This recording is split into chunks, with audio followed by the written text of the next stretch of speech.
మారుమూల గ్రామీణ పాత మధ్యంలో మా తెలుగు ముందు కూడా చాలా మంది కళాకారులు పుట్టారు. మా ఫీజుకెళ్ళి మా ఫీజు శివభాగవతు చాలా జరిగాయి. ఈ గురించి నాకు తెలుసు 10 మంది దుమ్ములు తెలియదు.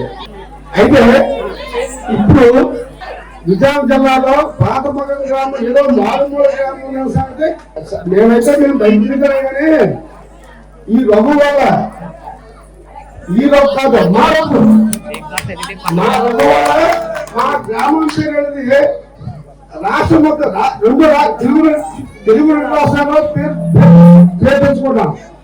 అది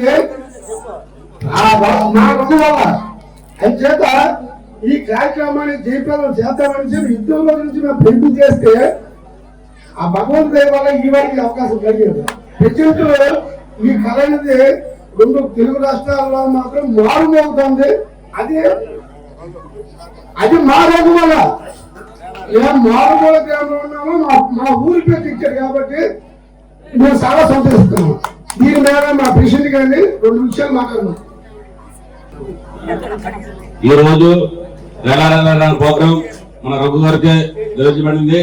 అలాగే దేశంలో కూడా చాలా విదేశీయులు కూడా ఇతను ప్రోగ్రాం ఆడేది జాతర ఎప్పటి నుంచే మనం ఈ ప్రోగ్రాం పెడతాం ఈ వాళ్ళకి ఇలా అయింది. కాబట్టి మన గ్రామం ఏంటంటే పాతమగం ఎవరు రాష్ట్ర మొత్తం తెలియదు. ఇతర వల్ల మనకి ఏంటంటే పాతమగం గ్రామం పాటలు కూడా రాశారు పాడారు. కాబట్టి ఏంటంటే ఇతర మన అందరూ కూడా తప్పనిసరిగా కోరుతున్నాం. మన రఘు గారు మాట్లాడుతున్నారు. మరి ఈ రోజు నన్ను గుర్తించి నేను ఎన్నో సన్మానాలు తీసుకున్నాను. అన్ని అప్డేట్ గురువు అందరూ చూస్తున్నారు. కానీ ఈ రోజు బయట నాకు జరగడం వేరండి. కానీ ఇక్కడ ఇంత ఘనంగా సత్కరించి మన గ్రామం పెద్ద సమక్షంలో చాలా మనస్ఫూర్తిగా నిజంగా మా అమ్మగారికి ఒకటే చెప్తున్నానండి. కానీ చాలా ఎన్ని సన్మానాలు జరిగినా కానీ ఇది మాత్రం నా జీవితంలో మాత్రం మర్చిపోలేదండి. మన పెద్దలందరికీ నా సరస్సు నుంచి మనస్ఫూర్తిగా నేను పాదాభివందనం చేస్తున్నాను. Thank you sir. Thank you. అలాగే మరి ఈరోజు ఈ కార్యక్రమానికి ఆర్థిక సహాయం అందించినటువంటి గురు సమానులు సూర్యరావు గారు కూడా ఒక్క మాట మాట్లాడాలండి. మరి రఘు గారు ఈరోజు మనం రావడము చాలా అదృష్టము. జనవరి ఫస్ట్ జరిపించుకోవడం కూడా చాలా అదృష్టంగా భావిస్తాము.